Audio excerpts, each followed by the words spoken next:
Kur link veda jūsų santykiai? Pasižiūrėsime, kas yra šiuo metu. Kokie šiuo metu yra santykiai tarp jūsų. Ir pagal tai matysite, ar šis kortų skaitimas yra jums. Kokie šiuo metu santykiai yra tarp jūsų.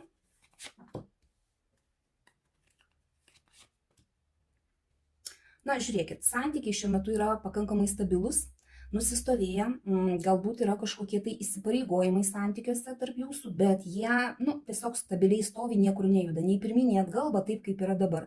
Galbūt kažkuriam tai vienam santykiuose yra pakankamai sudėtinga, nes ant jo užkrauta labai daug pareigų ir jisai vienas jaučiasi galbūt netgi kaip auka, kad dėl tų santykių aukojasi ir jisai nei pirmyn, nei atgal. Bet vėlgi tai yra stabilūs santykiai, tokie jau nusistovėję. Kas atpažinote save, žiūrim toliau.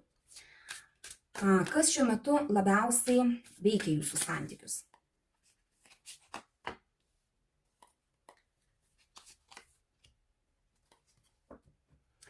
Iš vienos pusės tai kažkokia tai informacija tuos santykius veikia, kažkokios tai žinutės, galbūt netgi vienas kito tikrinimas, bet tuo pačiu ir pagalba vienas kitam. Čia yra toksai abipusis ryšys, galbūt vienas kitą stebit, aiškinatės, kas kur kaip ką, bandote prašyti, bandote pagelbėti, bet tarpusavio ryšys toks tarp jūsų yra.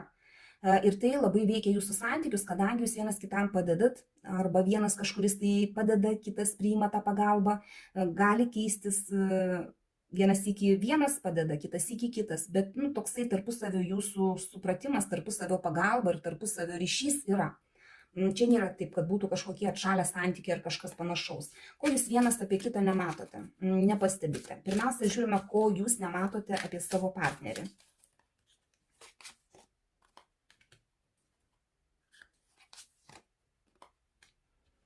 Na, žiūrėkit, jūs nematote, kad žmogus yra kartais toksai, kuris labai stipriai gina savo tiesą, gali netgi labai aršiai ginti savo tiesą ir jam iš tikrųjų yra labai svarbu, kad jisai būtų teisus, kad ir kur čia būtų, ypač jo reikaluose kažkokiuose, jeigu jūs pradėsite kištis į tuos reikalus, jisai gins save, gins tai, kas jam yra svarbu ir intensyviai gins. Visada gins, kad ir kas būtų. Jeigu jūs, pavyzdžiui, lendate ten, kur jis nenori, kad jūs lįstumėt, klausėte, kas apie darbus, apie jo reikalus kažkokius. Jeigu jisai nenorės, kad jūs lįstumėt, jisai ginsis. Ir jisai aršiai neleis jūsų priartėti, būtent prie to, kas jam yra svarbu. Ir čia su darbais labai surišta. Ir tai bus pastoviai. Ta prasme, jūs to nematot, galbūt net nesusidūrėt kol kas su tuo, galbūt vienas kitas kartas galėjo būti kažkas tokio, bet tai bus visada. Dėl to, kad žmogus toksai yra. Ko jūsų partneris nemato apie jūs?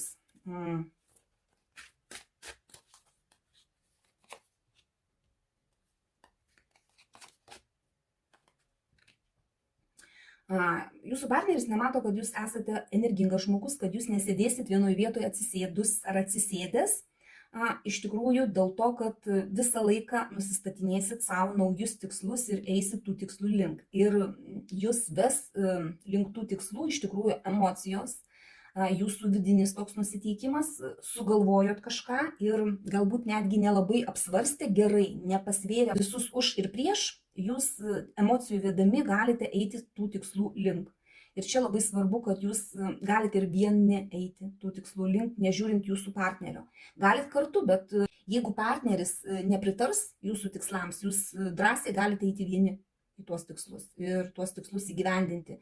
Vesti paskui save žmonės emociškai kažkaip tai bandyti, galit nuteikti tuos žmonės, kad eitų paskui jūs, bet nebūtinai partneris.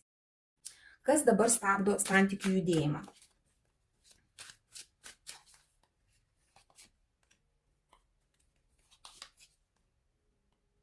Jūs negaunate to, ko tikėjotės iš santykių, galbūt jūs įdėjote labai daug į tuos santykius ir tikėjotės daugiau, bet gaunate tik tai tokią mažą dalelytę. Griūna jūsų jau kantrybė, jūs jau nebežinot, ar jums dar verta investuoti į tuos pačius santykius ir stovit kantriai, laukiat galbūt, kol kažkas savaime pasikeis, bet čia iš tikrųjų taip, ta kantrybė, tas laukimas jūs dabar ir stabdo. Ir bokštas sako, kad jeigu jūs dar lauksite ir nieko nekeisite, tai sugrius.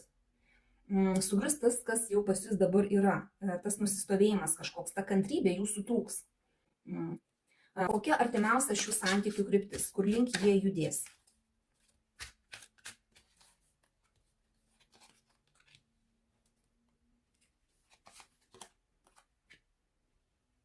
Žiūrėkit, santykiai judės iš tikrųjų, bet gali būti taip, kad kažkuriam tai vienam nepatiks, kaip jie juda. Nes čia kaip ir nusimatymas naujų tikslų, naujų kažkokių tai savo darbų susigalvojimas.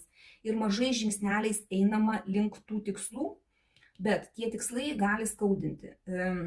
Gali skaudinti partnerį, gali skaudinti jūs. Pavyzdžiui, vat jūs, tarkim, susigalvojot kažkokį tai savo tikslą, pasiūlėt partneriui, o jisai nesutinka su tuo tikslu ir jūs einat vieni ir taip skaudinat savo partnerį, nes, jam tas netinka.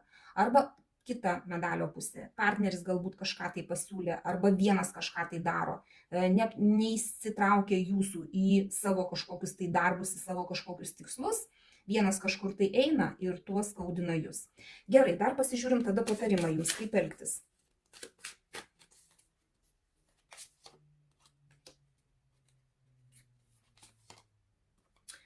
Kad ir kas būtų, jūs turėtumėt ginti save. Pirmiausia, tai, ko norite jūs, net jeigu jūs ir partnerystėje esate. Vis tiek pirmiausia turite žiūrėti savęs, nusimatyti tikslus tokius, kurie yra svarbus būtent jums. Jeigu jau pasiekėt kažkokias tai aukštumas, ar jūsų santykiuose, ar kažkur tai jūs neleiskit, kad jūs nuo tų aukštumų kažkas tai nustumtų. Galbūt jūs įsikovoję turite būtent šituose santykiuose kažkokį tai lygį ir neleiskite jūsų nustumti nuo to iškovoto lygio.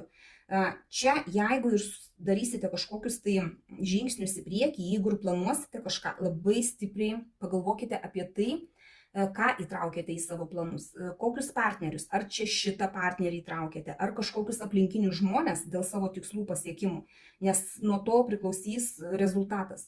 Kaip jūs, kaip sakant, pasiklosit, taip išmiegosit. Čia yra labai svarbu pradinis tas indėlis į jūsų tikslus.